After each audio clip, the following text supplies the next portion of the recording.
Student साथी में आप लोगों का फिर से स्वागत है। जैसा कि 67th बीपीएससी में मुख्य परीक्षा को लेकर के हम लोग स्टूडेंट साथी आपसे जुड़ा था और कई प्रश्न हम लोगों ने आप लोगों को दिए थे जो सीधे आपको बीपीएससी के मुख्य परीक्षा में यानी कि मेंस में आपको आए थे करंट अफेयर से रिलेटेड। तो हालिया संदर्भ में देखें तो बीपीएससी ने कई बदलाव किए हैं। 68 बीपीएससी में प्रीलिम्स में भी आए हैं और मुख्य परीक्षा जो है उसमें भी काफ़ी बदलाव आए हैं। उसमें जो सबसे बड़ा बदलाव है वो है निबंध यानी कि एस्से। वो एक बदलाव है। ज़्यादातर अभ्यर्थियों की एक समस्या होती थी जो आर्ट्स बैकग्राउंड वाले होते थे, उन्हें लगता था कि ऑप्शनल को लेकर के प्रॉब्लम होती थी कि ऑप्शनल में साइंस बैकग्राउंड वाले या टेक्निकल डिग्री वालों को काफ़ी अच्छा मार्क्स मिलता था और वो आगे बढ़ जाते थे। तो ये प्रॉब्लम को सॉर्ट आउट करने के लिए बीपीएससी ने एक बहुत बीच का मध्यम मार्ग निकाला, ऐसे ले आया। इससे सबके लिए इक्वल रहेगा और बराबरी रहेगा और यही क्या होगा आपके रिजल्ट के लिए बहुत बड़ा चेंजिंग लाएगा। तो अब आते हैं जो मेन हम लोगों ने निबंध को लेकर के जितने भी पार्ट्स हैं क्या होगा, बीपीएससी क्यों लाया है और निबंध कैसे लिखना है, हम लोगों ने बहुत सोच करके ये जो बदलाव आया इसे हम लोग चाहते तो शुरू दिन ही या दूसरे दिन ही वीडियो ले आते कि निबंध है क्या और क्यों है, लेकिन हम लोगों ने ये टाइम लिया क्योंकि हम लोग पहले जानना चाहते थे बीपीएससी ये बदलाव लाया क्यों, इसमें क्या इम्पोर्टेंस होगा और किस तरीके से इसे हम डील करेंगे। अब आते हैं सबसे पहले एस्से और निबंध। हम लोगों ने सोचा है कि इस बार बाइलिंगुअल करें, हिंदी और इंग्लिश दोनों को लेकर के चले ताकि जो दोनों मीडियम वाले एस्पेरेंट हो उन्हें कोई दिक्कत ना हो। तो उसका वाई बीपीएससी एडेड एस्से, बीपीएससी ने ऐसे क्यों ऐड किया वो ऑलरेडी मैंने बताया कि ऑप्शनल को लेकर के एक तो विवाद था और दूसरा क्या था अभ्यर्थियों की जो लेखन कौशल है, जो लिखने की क्षमता है, राइटिंग स्किल, उससे भी वो जानना चाहते हैं और वो हर विषय को कैसे डील कर सकते हैं विश्लेषणात्मक तरीके से वो देखना चाहते हैं।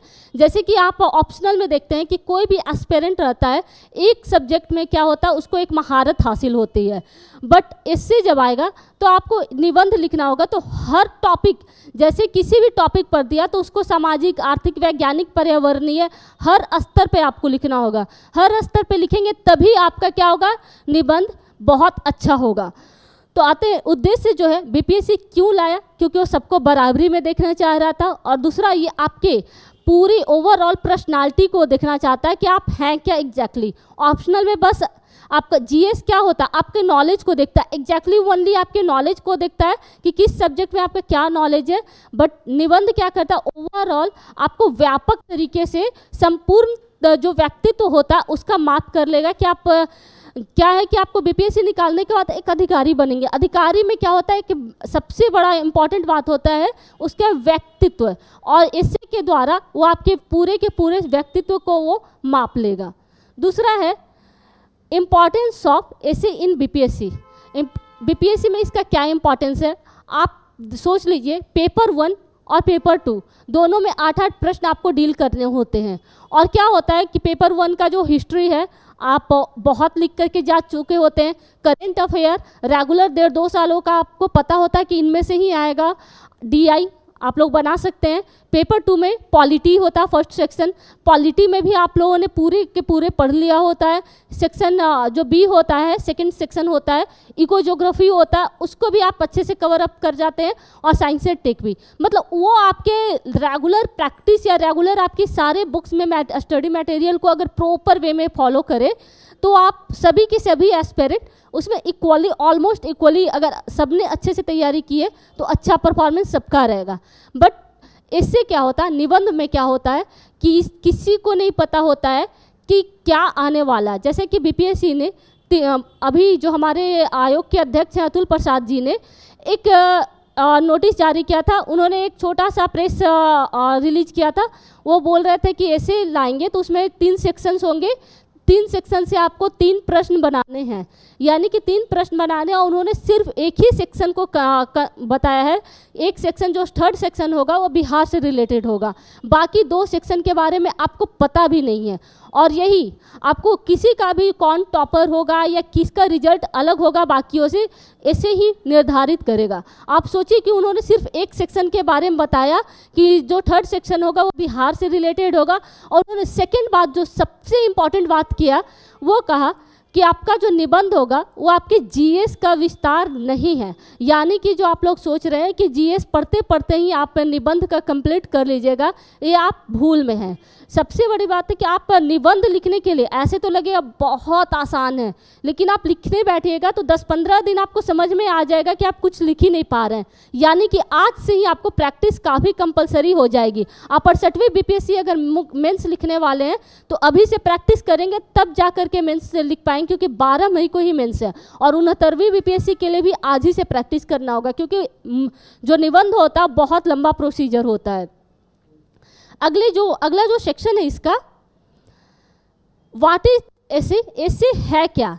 एसे है एक ऐसा है जैसे आप जीएस पेपर को डिफाइन कर सकते हैं, बट अभी तक किसी ने भी निबंध को कोई एग्जैक्टली डेफिनेशन नहीं है।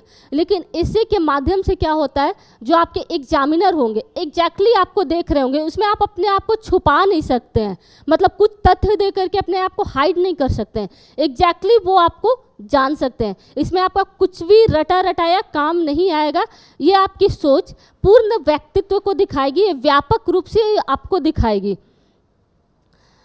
टाइप्स ऑफ एसे, टोटल 4 प्रकार के ऐसे होता है जो निबंध होता है। एक वर्णनात्मक होता है जो हम लोग बचपन में पढ़ते हैं कि गाय है, गाय को लेकर के कि गाय का 4 पैर होता है, 2 आँख होता है। हम लोग स्टार्टिंग ऐसे जो होता है निबंध लिखते हैं। आप लोग सोच रहे होंगे कि स्कूल टाइमिंग से हम लोगों ने निबंध लिखा है तो आराम से कर लेंगे, बट ये आपकी गलतफहमी है, क्योंकि यूपीएससी जैसी परीक्षा में भी निबंध है जो टॉपर कौन होगा या किसका रिजल्ट होगा ये डिसाइड कर देता है। क्योंकि आप जब यूपीएससी या बीपीएससी जैसी परीक्षा देने जाते हैं तो आप ग्रेजुएशन स्तर की आपकी सोच हो सकती है। मिनिमम आपकी एजुकेशन क्वालिफिकेशन ग्रेजुएशन होती है, यानी कि जो आपका एग्जामिनर होगा उसका ये आपसे एक्सपेक्टेशन होगा कि आप ग्रेजुएशन की स्तर का आंसर राइटिंग करके वहाँ पे आए। तो एक वर्णनात्मक होता है जो आपको सिर्फ तथ्य लिखना होता है कि हाँ एग्जैक्टली उसने एक टॉपिक दे दिया, उसके बारे में क्या क्या है वो है। दूसरा होता है कल्पनात्मक, इट मीन्स आप इमेजिनरी वर्ल्ड में रहते हो, जहाँ पे आपको ये बताना होता है, जैसे कि टॉपिक होगा यदि मैं बिहार का मुख्यमंत्री होता तो, या फिर यदि मैं बिहार का मुख्यमंत्री होऊंगा तो 10 सालों का या 5 सालों का मिनिमम 5 सालों का आप पूरा डायग्राम चार्ट कैसा बनाते हैं कि आप बिहार में क्या बदलाव। तो इमेजिनरी वर्ल्ड में आप ये रहते हैं, बट एग्जैक्टली वो आपको देखना चाहता है कि आप हैं क्या और आप क्या कर सकते हैं। ये आपका कल्पनात्मक होता है। थर्ड होता है विचारात्मक। विचारात्मक क्या होता है, वर्णन के साथ तथ्यों का तार्किक विश्लेषण करते हैं। एग्जैक्टली आप पूरी तरीके से उसको डिफाइन करते हैं, मतलब कोई भी टॉपिक मिला आपको, कोई भी एक टॉपिक मिला छोटा सा, उसको तथ्य देते हैं, उसके साथ उसका पूरी तरीके से तर्क के साथ विश्लेषण होते हैं।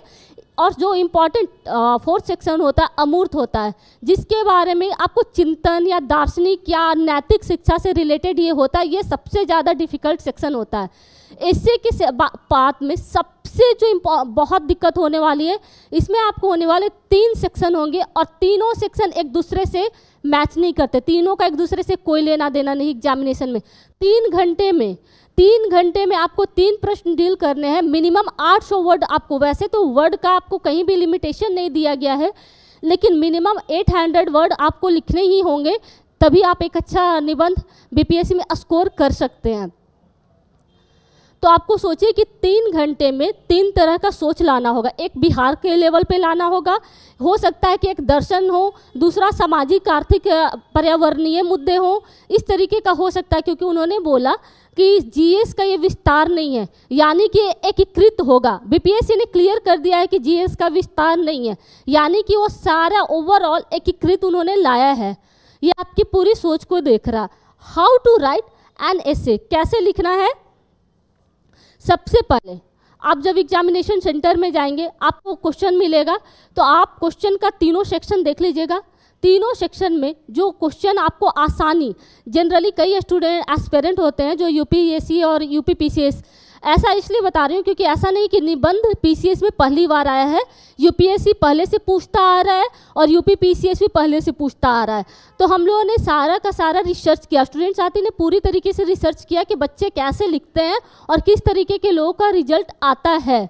तो आप तीनों सेक्शन देख लीजिएगा। और जनरली एस्पिरेंट का सोच एक होता है, देखा जाता है वो आसान क्वेश्चन को एलिमिनेट कर देते हैं। उन्हें लगता है कि आसान है तो सब लोगों ने उसे ही देखा होगा, और जहाँ तक आप सोच सकते हैं तो यही होता है कि आसान क्वेश्चन को ज़्यादातर लोग डील करते हैं और एग्जामिनर को एक ही टाइप का क्वेश्चन मिलता है तो मॉडरेट उसमें मार्क्स देता है। लेकिन क्या होता है ना कि आप आसान क्वेश्चन को अगर अवॉइड कर दिया और आपने टफ क्वेश्चन जो टफ टॉपिक रहा उसे चूज कर लिए, तो दिक्कत क्या होगी कि आप उस टॉपिक में कुछ ही शब्द सीमा के बाद अटक जाएंगे, फिर आप एग्जैक्टली नहीं लिख पाएंगे और आपको तीनों सेक्शन कंप्लीट करना है। आपको एक सेक्शन में महारत नहीं हासिल करनी है, आपको वहाँ पे किसी भी तरीके का अपने आप को ये बेस्ट दिखाने के चक्कर में कहीं जीरो पे ना आ जाए। इसलिए उसी टॉपिक को सेलेक्ट करने जिसमें आप बहुत अच्छे से अपने आप को दिखा सकते हैं, उसके हर सेक्शन को आप निखार सकते हैं, तो आप वही ऐसे सेलेक्ट करिएगा जिसमें आप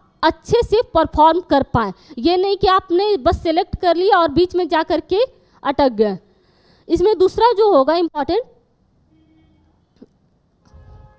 आप किसी भी ऐसे को सिलेक्ट करिएगा तो सबसे पहले जो पीछे का पेज होता है, जनरली जो टॉपर्स करते हैं वो क्या करते हैं, पीछे का जो पेज होता है उसमें एक डायग्राम बनाते हैं। रफ पेज में डायग्राम बनाया, जैसे कि महिला पे ही आ गया क्वेश्चन, महिला पे आया तो उसकी बहुत सारी स्थिति होती है, सामाजिक स्थिति,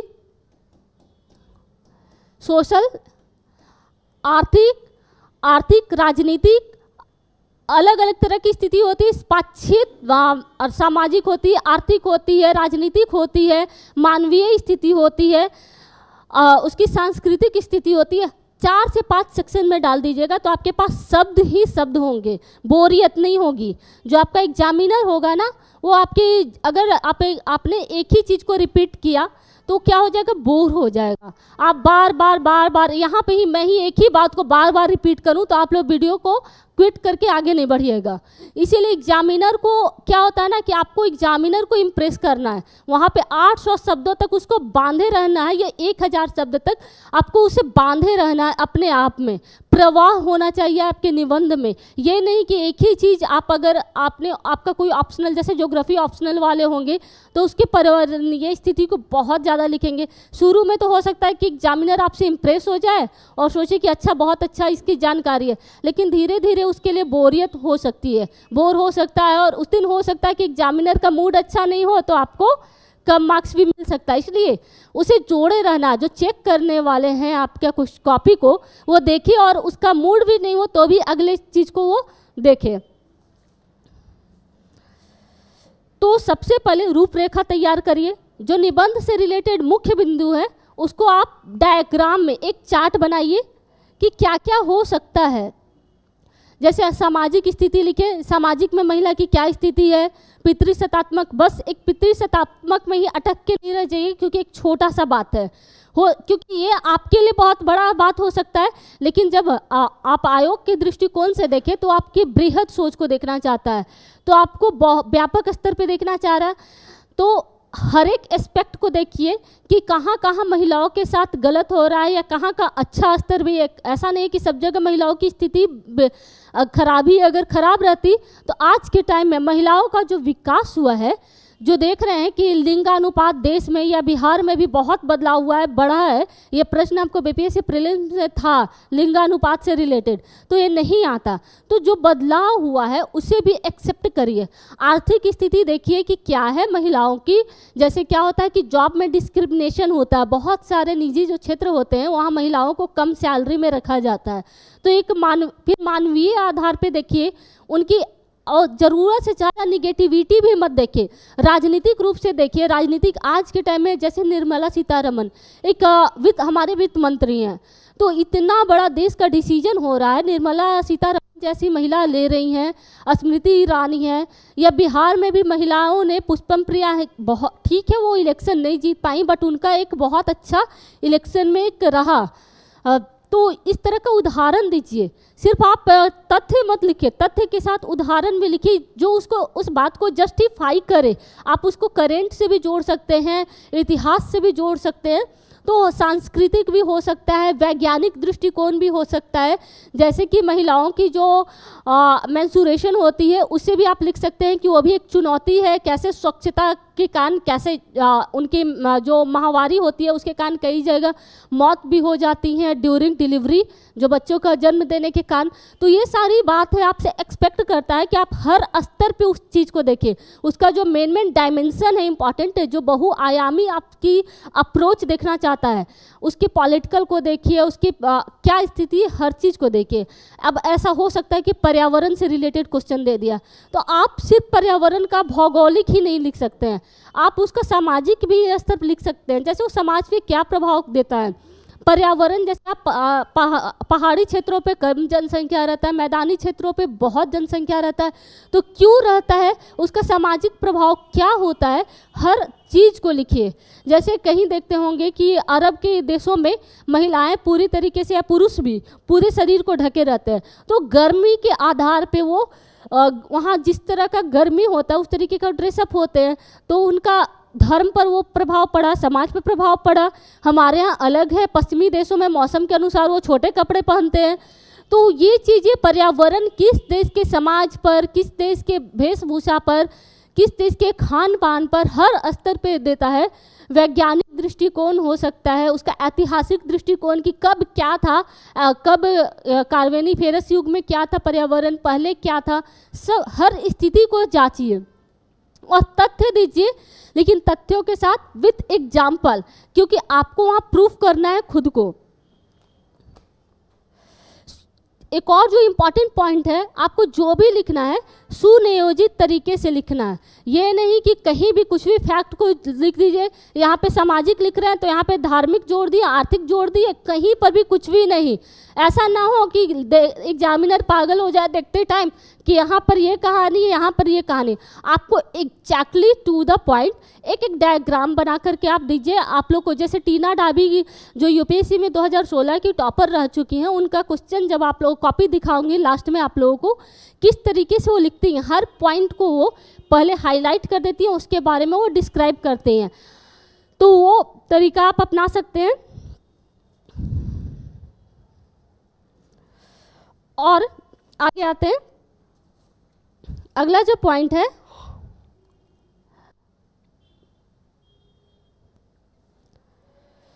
सिलेबस ऑफ एसे। एसे का या निबंध का क्या सिलेबस है, कोई एग्जैक्टली तो सिलेबस होता नहीं है, बट जो सिलेबस है सबसे पहले क्या होता है, कॉन्टेक्स्ट, यानी कि आपको जो प्रसंग है, प्रसंग जो है जो टॉपिक दिया है, अब ये ना हो कि आपको दे दिया बिहार या भारत तो भारत के बारे में सारा कुछ लिख दिए, या फिर महिला का दिया तो महिला का आप बस नेगेटिव पॉइंट ही, आपको ज़रूरत से ज़्यादा सबसे पहले निगेटिविटी तो खुद को दिखाना नहीं है, क्योंकि आप एक अधिकारी बनने वाले हो, तो वहाँ पे सिर्फ आपसे पॉजिटिव अप्रोच की वो उम्मीद रखते हैं। जहाँ निगेटिव भी हो उसकी सुधार की बात आपको करनी चाहिए, निगेटिव है भी तो उसको पॉजिटिव अप्रोच में करिए। तो कॉन्टेक्स्ट जो बात हो ना, प्रश्न होता है, हो सकता है कि आपको बस कोई टॉपिक दे दिया, आपको दिखा उसमें महिला ही दिखा, तो आपने पूरा का पूरा महिला पे कहानी लिख डाला, ऐसा नहीं है। हो सकता है कि वो प्रश्न पूछने का तरीका अलग हो, तो प्रश्न पर एग्जैक्टली आप जाइए। कृषि पे दे दिया तो आपने दे दिया कि पूरा कृषि का कहानी लिख दिया, उसे कहानी नहीं जाननी है, एग्जैक्टली उसने जो प्रश्न पूछा, प्रश्न की एग्जैक्टली जो सबसे ज़्यादा प्रासंगिक हो जो बात, उस सबसे नज़दीक, आपको ज्ञान से ज़्यादा वो आपकी सोच का वो जानना चाहता है कि आप उस टॉपिक के कितने नज़दीक जा रहे हैं। दूसरा होता है संक्षिप्त या कॉन्साइज। कॉन्साइज करना होता है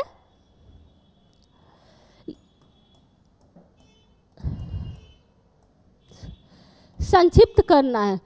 आप किसी बात को बहुत ज़्यादा खींचोगे ना, एक ही टॉपिक को, जैसे मैंने बहुत देर से महिला महिला आप लोग को बोला, अब महिला महिला मैं बोलूँगी ना, आप लोग बोर हो जाओगे।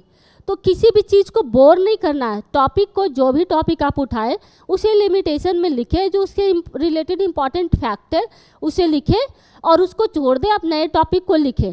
हो सकता है कि आपको 700-800 वर्ड में ही लिखना है, तो आपको वैसे भी भूमिका 100 वर्ड तक हो जाएगी, शब्दों तक, और उसके बाद 5, 6, 7 तो आप छोटे छोटे डायग्राम में बांट लीजिएगा, तो एक एक में आपको 100 हो सकता है टॉप वर्ड मिल जाए, तो आपकी शब्द तो आराम से बन जाएंगे।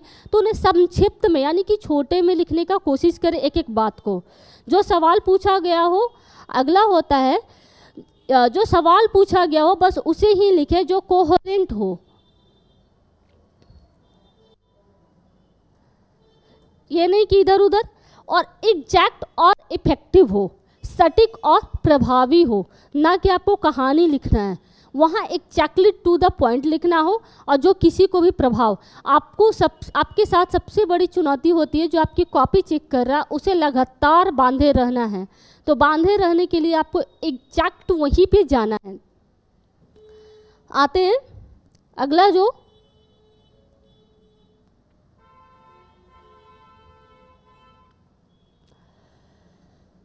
गोल ऑफ एसे राइटिंग, इसका उद्देश्य क्या है? ये सबसे पहले जानना चाहता है कि आपकी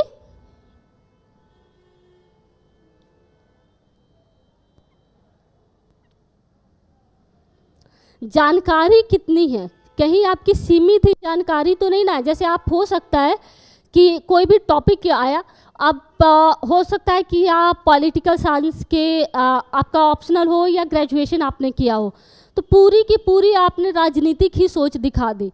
वो आपके ओवरऑल सोच को देखना चाह रहा। आप ज्योग्राफी ऑप्शनल हो, इकोनॉमी ऑप्शनल हो या साइंस बैकग्राउंड के हो, तो आपने बस अपना जिसमें महारत हासिल की है, विशेषज्ञता है, वो दिखा दी। जबकि एग्जामिनर ओवरऑल आपको पूरी तरीके से ज्ञान का जांचना चाह रहा। वो समझ लीजिए जैसे योजना सरकार लाती है ना, कि योजना कोई ला रही है, तो आजकल देख रहे हैं नया कॉन्सेप्ट आ रहा है, अम्ब्रेला योजना हो रहा है, एक छतरी के नीचे बहुत सारी योजनाओं को लाया जा रहा है। उसी तरीके से निबंध हो। कॉम्प्रहेंशन स्किल, कॉम्प्रहेंशन स्किल क्या होता है? बुद्धि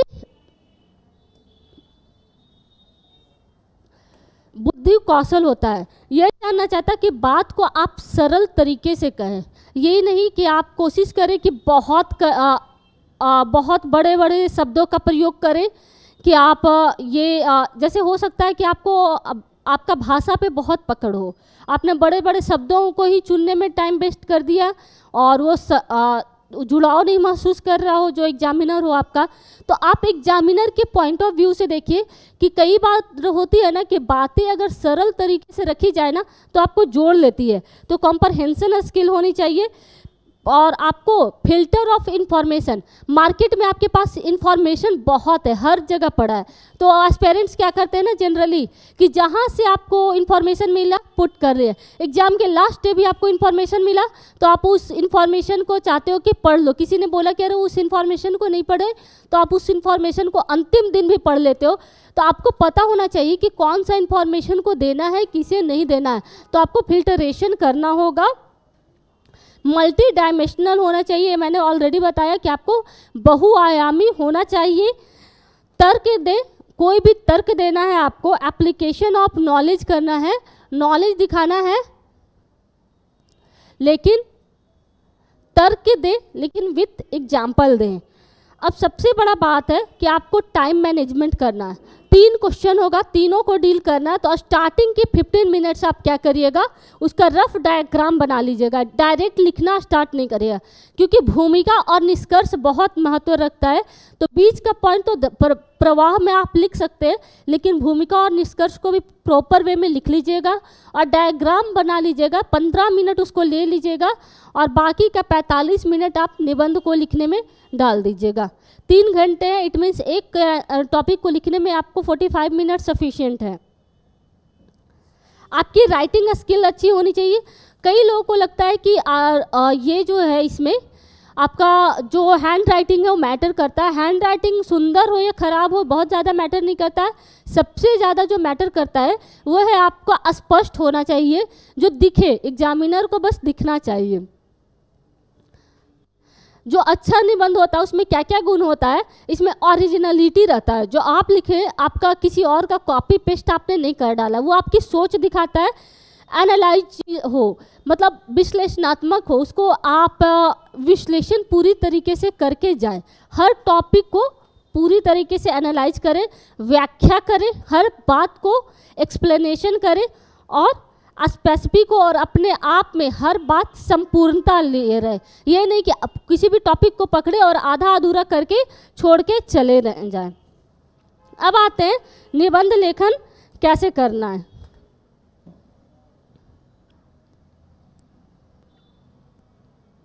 निबंध लेखन में सबसे पहले 3 पार्ट में होता है। भूमिका होता है, भूमिका जिसको इंट्रोडक्शन बोलते हैं। ये 10% होना चाहिए, बहुत ज़्यादा ये इम्पोर्टेंस रखता है क्योंकि भूमिका ही किसी भी निबंध को आगे बांधता है। तो ये क्या करता है ना, स्टार्टिंग अगर रोचक होगा, जैसे आप मूवी देखते हैं, कोई भी मूवी आपने देखा, हाल ही में जो एक मूवी आया था पठान, तो पठान का बहुत ज़्यादा स्टोरी अच्छा नहीं था, लेकिन उन्होंने ट्रेलर इतना हाई कर दिया कि लोग देखने के लिए बहुत ज़्यादा कमाई किया। कारण था कि उन्होंने ट्रेलर पे बहुत इन्वेस्ट कर दिया, ट्रेलर बहुत अच्छे से देखा है। तो भूमिका जैसे आपकी फिल्मों में ट्रेलर होती है ना, उसी तरीके से होती है, रोचक होनी चाहिए, जोड़ने वाली होनी चाहिए, जो एग्जामिनर को आप तक जोड़े। तो उसके लिए आप क्या होना चाहिए, भूमिका, उसके साथ दूरदर्शी भी होनी चाहिए, ये दिखाए कि आप आगे क्या, किस टॉपिक पे क्या लिखने वाले हो, प्रभावी होनी चाहिए। इसमें आपको हो सकता है कि किसी तरीके का कोटेशन से ही स्टार्ट कर दें, कुछ हो सकता है कि आप एक छोटा सा कोई ये गद्य वगैरह या पद यूज करके कविता वगैरह ही स्टार्ट कर दे कोई भी टॉपिक से। ये नहीं कि किसी भी टॉपिक से रिलेटेड कोई भी कविता हो तो आप कहीं भी पुट कर दें। टाइम टू टाइम करें, एक पेज में बस 2 से 3 रखिएगा। जैसे कोई भी कोटेशन यूज करना हो, बहुत ज़्यादा सिर्फ कोटेशन या कभी वहाँ अपने आप को नहीं दिखाना है, बस 3-4, बहुत तो मैक्सिमम 4, बट कोशिश करिएगा 3 ही हो। तथ्यों से बचना है। स्टार्टिंग जो होगा आपको बहुत ज़्यादा फैक्ट्स भूमिका में नहीं देना है, फैक्ट्स को अवॉइड करना है। अगर इम्पॉर्टेंट फैक्ट ओरिएंटेड निबंध है तभी दीजिएगा, ना तो लंबा हो और ना तो छोटा हो। ओनली 10% आपको भूमिका लिखना है। और बहुत ही इम्पॉर्टेंट होता है, आपको क्या फ्रेमवर्क के तैयार करता है, क्या करना है इसका, ये क्या करता है, फ्रेमवर्क ये तैयार करता है। ये रोचक होना चाहिए, इंटरेस्टिंग होना चाहिए। आप किसी भी चीज़ को इंटरेस्टिंग रहेगा तो ही आगे देखिएगा। उसके बाद दूसरा जो पार्ट होता है वो होता है मेन बॉडी, मुख्य भाग।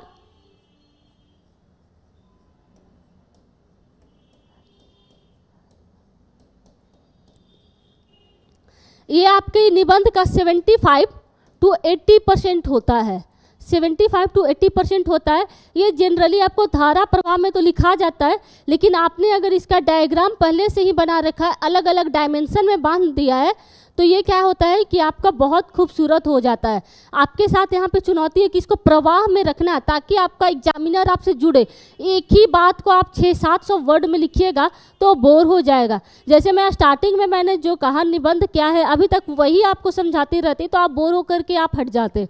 तो आपको हर जगह एक फैक्ट डालना है, हर चीज़ अलग करना है और अलग तरीके से उसको जोड़े रखना है। बीच में आप कोटेशन यूज कर दीजिए, छोटी छोटी कहानियाँ यूज कर दीजिए। जैसे मैं एग्जांपल भी दिखाने वाली हूँ यूपीएससी की जो टॉपर्स हैं उनके कॉपी भी, तो वो करिए। Paragraph time to time change करते रहिए। जैसे पैराग्राफ इतना हो तो फिर एक पेज में 3 से 4 पैराग्राफ हो और मिनिमम हो, एक पैराग्राफ लंबा नहीं हो, क्योंकि एक चीज़ आप लगातार अगर एग्जामिनर देखेगा तो हो सकता है उसको नींद आने लगे, उसको बोरिंग लगे। तो ये कोई बड़ी बात नहीं है, पैराग्राफ आप लिमिटेड रखें ताकि उसको वहाँ से हटे, डायरेक्ट माइंड डाइवर्ट हो और तुरंत नई टॉपिक आए तो नींद भी रहेगा ना, टूट जाएगा। कॉफ़ी पी करके वो आपका कॉपी चेक कर लेगा। व्याकरण में कोशिश करिए अशुद्धियाँ कम से कम हो। व्याकरण ये नहीं कि आप ठीक है बहुत ज़्यादा व्याकरण पे कमांड भी ना हो, तो अशुद्धियों को कम करें और सरल और सहज भाषा हो। जैसे कि हमारे प्रधानमंत्री को ही देखिए, तो प्रधानमंत्री को आप देखते होंगे कि लोगों से जुड़ते हैं, जब जुड़ते हैं तो सरल भाषा का उपयोग करते हैं। वो ऐसे बहुत ज़्यादा संवैधानिक भाषा का प्रयोग नहीं करते हैं। अगर वैसा करते तो आप जुड़ नहीं पाते, तो आपको उनसे जुड़ना है। और शब्द भी बहुत, अब ये नहीं कि बोल दे कि मोदी ने ये किया, माननीय प्रधानमंत्री नरेंद्र मोदी जी ने ये किया, माननीय सुप्रीम कोर्ट ने ऐसा किया। आप एक ऑफिसर बनने वाले हैं तो आपके शब्द में भी वो गरिमा होनी चाहिए। वैसे उस तरीके से लिखिएगा। विषय का विखंडन मैंने पहले ही बता दिया, छोटे छोटे पार्ट में आप डिवाइड कर दीजिए, स्वच्छ और स्पष्ट लेखन हो। अब अगला पॉइंट है, इसको मुख्य भाग कहा जाता है। ये अगला पॉइंट है, ब्लू कर देती हूँ, थोड़ा इंटरेस्टिंग आप लोग को जब इतना बोल रहे हैं। वाक्य तार्किक और प्रवाह में हो। निष्कर्ष, जितना आपका भूमिका महत्व रखता है ना, भूमिका बहुत महत्व रखता है, आपको आगे जो एग्जामिनर हो कॉपी चेक करेगा वो नहीं, वो महत्व रखता है, उतना ही निष्कर्ष। निष्कर्ष का मतलब ये नहीं होता कि पूरा आपने जो लिखा उसका सार लिख दीजिए। निष्कर्ष होता है कि सार में से जो आपने कंक्लूजन निकाला एनालाइज करके वो लिखना है, ना कि आपको कहानी का सार लिखना है। तो जितना आपको भूमिका इंपॉर्टेंट रखता है कि हाँ एग्जामिनर चेक कर रहा है तो भूमिका देख करके आगे का पढ़ेगा, उतना ही आपको निष्कर्ष भी महत्व रखता है। क्योंकि निष्कर्ष में क्या होता है कि आपने पूरा का पूरा जो एफोर्ट डाला है इस निबंध में वो देखता है। तो एफोर्ट में आपने पूरा, आप इसमें शब्द का सीमा रखते हुए जो आपको लगता है कि जो कंक्लूजन हो सकता है पॉजिटिव भी हो सकता है निगेटिव भी हो, बट निगेटिव अगर है भी तो उसको उदाहरण के साथ आप बदलते हुए दे सकते हैं। और मेन बॉडी में आप हो सकता है मैप भी यूज कर सकते हैं। जैसे ईरा सिंघल जो 2010 की यूपीएससी टॉपर थी, उन्होंने अपने निबंध में इंडिया का मैप में उन्हें पर्यटन से रिलेटेड एक क्वेश्चन आया था, तो उन्होंने पर्यटन में भारत का जो मैप था उसमें पूरा का पूरा भारत के मैप से ही बहुत बातें कर डाली थी। वैसे ही आप मेन बॉडी में एक और चीज़, जैसे कि टीना डाबी हैं, टीना डाबी ने हाईलाइट कर कर के क्वेश्चन, जो पैराग्राफ चेंज करती थी, जो सामाजिक स्थिति लिखनी हो तो उसको अलग पैराग्राफ में, आर्थिक स्थिति को अलग पैराग्राफ में, राजनीतिक, ये तो सब लोग जानते हैं, लेकिन बाकी आपको वैज्ञानिक दृष्टिकोण भी, दार्शनिक दृष्टिकोण भी देखना होता है, सांस्कृतिक होता है, नैतिक होता है, उसके बाद स्थानीय होता है, पर्यावरणीय, बहुत सारे मुद्दे होते हैं। आप अलग अलग पार्ट में स्थानीय मुद्दे में भी डिवाइड कर सकते हो। निष्कर्ष क्या होता है, अतिवाद से बचे, बहुत ज़्यादा अपने आप को बढ़ा चढ़ा करके नहीं दिखाना है। आशावादी और सकारात्मक हो, मतलब अगर निगेटिव भी टॉपिक हो तो उसको पॉजिटिव अप्रोच आपको दिखाना है। लास्ट में पूर्णता का आनंद हो, ये नहीं कि आपको निष्कर्ष भी पढ़ रहा हो एग्जामिनर तो उसे लगे अरे आधा अधूरा ही हो, एकदम से आप उसको पढ़ते टाइम लगे कि पूरा हो चुका हो। और दोहराव से बचे। निबंध में सबसे ज़्यादा जो टेंशन होता है ना, किसी चीज़ का बार बार दोहराव नहीं हो। ये नहीं कि एक ही बात को दोबारा तिबारा चौबारा आप लिख रहे हैं, एक बात एक बार लिखा गया तो रिपीटेशन नहीं करना, रिपीट नहीं करना बार बार। और समाधान और संभावना पर भी हो, कोई भी अगर प्रॉब्लम हो तो आप ऑफिसर बनने वाले हो, आपको किसी भी योजना को क्रियान्वयन करना है तो आपको समाधान देना है। आपका बीपीएससी से आपसे उम्मीद रहता है कि आप किसी चीज़ का सॉल्यूशन दीजिएगा, तो कोशिश करिए कि उसमें समाधान दें। तो उसमें करेंट अफेयर के भी फैक्ट डाल सकते हैं, अपने पॉजिटिव अप्रोच भी डाल सकते हैं। कहीं भी चेतावनी, कभी कभी क्या होता है ना कि जैसे कि आप पर्यावरण से संबंधित हो या महिलाओं से संबंधित हो या जाति विशेष से संबंधित हो, तो आप वहाँ पे थोड़ा चेतावनी भी दे दें कि अगर ऐसा नहीं बदलाव हुआ तो आगे जाकर के ऐसा हो सकता है। भूमिका से जुड़ा हुआ निष्कर्ष होना चाहिए। ओवरऑल ये है। अब जो आपको लास्ट बात है, अंतिम जो हाउ टॉपर्स राइट से पहले एक और बात, लेखन का अभ्यास प्रतिदिन करें।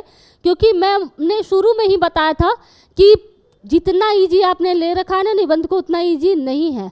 आप आज लिखने बैठेंगे ना तो शुरू में 10-15 दिन लिखने के लिए आपको लगेगा और लगेगा कि आप कुछ लिख ही नहीं पा रहे हैं। सीखने की प्रक्रिया जारी रखें, प्रतिदिन आप लीजिए। और जो फैक्ट इंपॉर्टेंट आते हैं, आप अपना रूम में जो है, आपका जो स्टडी रूम होगा, स्टडी रूम में चार्ट सार्ट जहाँ से भी अगर छोटा छोटा जैसे कोई दार्शनिक हो उनके जो कोटेशन होंगे आप वहाँ पे लिख दीजिए। बहुत सारे हर टॉपिक से रिलेटेड आपके दिमाग में वो कोटेशन बैठ ही जाएंगे। अति आत्मविश्वास से बैठिए, ये बचिए। ये नहीं कि ओवर कॉन्फिडेंस बन जाए आपका विनाश का कारण। आप हमेशा एक सावधान और डर के भी नहीं रहना, सावधान तरीके से लेकर के चले, अंत तक सकारात्मक सोच रखें। जैसे आप हो सकता है कि आपने निबंध का स्टार्ट किया सकारात्मक सोच से, लास्ट तक आपने निबंध को ऐसे ही छोड़ दिया। नहीं, निबंध का अंत भी आपको सकारात्मक सोच के साथ लिखना है और इतना ही टाइम दे। ये नहीं कि एक ही निबंध में आप पूरा का पूरा टाइम दे दे। कई लोगों को होता है कि ये निबंध बेस्ट लिखना है, तो वो बेस्ट लिखने के कारण है जो दूसरे क्वेश्चन पे ध्यान भी नहीं दे पाते। तो आपको लिमिट टाइम का मैनेजमेंट करना सीखना होगा। अब आते हैं टॉपर्स की कॉपी देखते हैं। जैसे मैंने आप लोग को बताया था कि यूपीएससी पहले से ही निबंध करता आया है एग्जामिनेशन। ये जो कॉपी है टीना डाबी का है। टीना डाबी को आप लोग जानते होंगे, 2016 बैच की यूपीएससी टॉपर रह चुकी हैं। उनकी ये कॉपी है। उन्होंने, मैंने बताया था, ये क्वेश्चन है, the cold war is over but cold war thinking survive. अब आज के ये एक रिलेवेंट टॉपिक आज के भी टाइम में है। कोल्ड वार तो खत्म हो गया, लेकिन जो कोल्ड शीत युद्ध का जो विचारधारा है आज भी मौजूद है।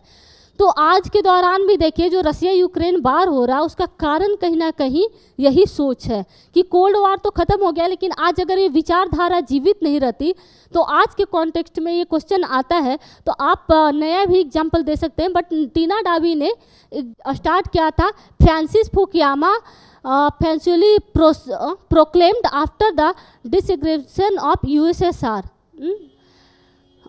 in 1991 at the end of history. He proclaimed that history of two superpower competing for hegemony in the world of affairs has come to an end with the triumph of USA. इन्होंने एकदम से starting ही किया किसी के व्यक्तित्व से। व्यक्तित्व है फ्रांसिस फुकुयामा कोई है, उनके व्यक्तित्व से कहा कि 1991 में तो यूएसएसआर के विघटन के बाद ये खत्म हो चुका है शीत युद्ध, लेकिन उसके बाद भी उसकी विचारधारा जो स्पेशली यूएसए में है उसके कारण क्या है कि आज भी ये विचारधारा जीवित है। तो इन्होंने एक सोच के साथ स्टार्ट किया। आगे भी आप लोगों को टॉपिक जो ऐसे इम्पॉर्टेंट है आप लोगों को टॉपर्स को प्रोवाइड किया जाएगा और साथ में जो इम्पॉर्टेंट टॉपिक है वो दिया जाएगा। इन्होंने देखिए जहाँ इम्पॉर्टेंट पॉइंट है वहाँ इन्होंने हाईलाइट करना, देखिए जहाँ उन्हें लगा कि एग्जामिनर को अपने तरफ खींचना है वहाँ उस बात को उन्होंने हाईलाइट कर दिया है। अगला आते हैं रवि कुमार सिहाग। रवि कुमार सिहाग हिंदी मीडियम के टॉपर हैं। उन्होंने 3 बार यूपीएससी क्वालिफाई किया है। उनका निबंध में बहुत अच्छा मार्क्स आया है। सोचिए सेम टॉपिक आता है उसी में आपको कोई 50-60 ले आते हैं, कोई 160-170 ले आते हैं। तो ये आपका रिजल्ट को बहुत ज़्यादा डिसाइड कर देगा। अगला है यूपीएससी में एक्चुअली 1200 शब्दों तक रहता है इसलिए लंबा हो गया है। अगले आते हैं रवि कुमार सिहाग।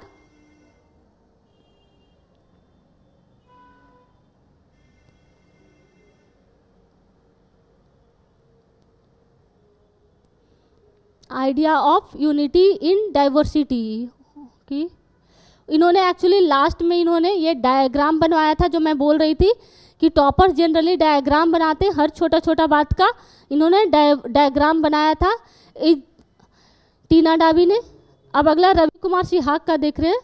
देखिए इन्होंने एक मिनट रवि कुमार टीना डाबी का देखिए इन्होंने इस टॉपिक पर भी एक डायग्राम बनाया था, cold war is over. But देखिए मैंने बोला था कि ये नहीं कि कोल्ड वार के बारे में क्वेश्चन कर दिया तो इन्होंने सब बट को इन्होंने एक तरीके से हाईलाइट किया और इस क्वेश्चन गई। तो देखिए हर बात को इन्होंने लिखा है, डायग्राम में बनाया कि किस बात को लिखना है। टॉपर्स हो या कोई भी हो यही काम करते हैं। अब अगला आते हैं रवि कुमार सिहाग का। ये नहीं कि आप कोई भी टॉपिक दे दिया तो उसके बारे में धारा प्रवाह लिखने लगे। उस टॉपिक से रिलेटेड प्रश्न क्या है, हो सकता है आप ही से रिलेटेड प्रश्न है तो आपका व्यक्तित्व के बारे में पूछ रहा है और आप उसकी अपने पूरे परिवार के बारे में लिख डालें, अपने दोस्तों के बारे में नहीं। उसने आपके व्यक्तित्व पे सवाल किया तो आपको अपने व्यक्तित्व के बारे में ही करना है। उसने पूछा कि कोल्ड वार खत्म हो गया लेकिन ये सोच आज भी बरकरार है। रवि कुमार सिहाग है, आज के टाइम में 2019 में इन्होंने एक कॉपी लिखा था।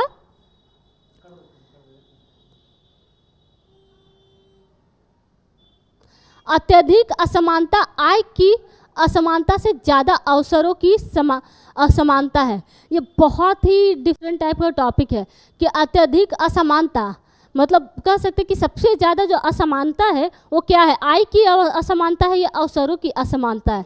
तो ये क्या है, अगर ये आपको समझने के लिए है, इस तरह का शब्द आपको शब्द घुमा करके यहाँ आएंगे। और रवि कुमार सिहाग जो हिंदी मीडियम के टॉपर रह चुके, इस बार 18वां रैंक आया था उनका। तो ये देखिए उन्होंने क्या कितने खूबसूरत तरीके से स्टार्ट किया। हम भारत के लोग भारत को एक संपूर्ण प्रभुत्व संपन्न, ये क्या उन्होंने सबसे पहले जो प्रस्तावना, आप पॉलिटी में पढ़ते हैं, उन्होंने प्रस्तावना के साथ स्टार्ट किया। तो आप लोग कोटेशन वगैरह भी इस्तेमाल कर सकते हैं, आप उसका राजनीति जो हो कुछ भी यूज कर सकते हैं। तो क्या है, अवसर की असमानता, किसी को कहीं पहुंचने की असमानता हो तो आय की असमानता तो आप हो सकता है कि आप झेल भी ले, लेकिन कहीं पहुंचने में ही असमानता हो तो उस वो असमानता बहुत बड़ी असमानता होती है। तो इन्होंने सबसे पहले प्रस्तावना को ही दे डाला जो पूरी तरीके से इस बात को डिफाइन करता है। हाईलाइट भी इम्पॉर्टेंट पॉइंट को इन्होंने भी किया है। देखिए राजनैतिक समझ नागरिकों को सामाजिक, देखिए यहाँ पे असमानता, सामाजिक आर्थिक राजनैतिक न्याय, जहाँ पे असमानता, प्रतिष्ठा व अवसरों की समानता। देखिए सबसे पहले समानता, ये क्या इन्होंने सबसे पहले इन्होंने इस टॉपिक को किया, उसके बाद इन्होंने भी वही किया जो बात इन्हें एग्जामिनर को दिखानी है, उस बात को हाईलाइट कर दिया। सबसे बड़ी बात है कोटेशन और कहानी अगर आपको यूज करना है, जो लास्ट ये आपको ये क्लास अब खत्म होने वाला है, आप कोटेशन और कहानी यूज करिएगा, लेकिन अगर उस चीज़ में नहीं फिट बैठता तो ज़बरदस्ती यूज मत करिएगा। और कहानी भी तो शॉर्ट हो, ये नहीं कि एक गांव में ये व्यक्ति था और वो ऐसा कहानी, ऐसा बोरिंग नहीं करिएगा। कहानी हो सकता है करेंट से रिलेटेड हो या कुछ करेंट फैक्ट भी आप डाल सकते हैं, कहीं आप कुछ भी डाल सकते हैं, मतलब कहानी जो जुड़ाव लगे, और या फिर कोटेशन भी डाल रहे हो तो उस टॉपिक से जुड़े, ना कि इररिलेवेंट बात आप ना लिखें। Thank you. अब अगले टॉपिक में मिलते हैं जो निबंध से ही रिलेटेड होगा, और आपको फिर से मिलते हैं। स्टूडेंट साथी से जुड़ने के लिए धन्यवाद।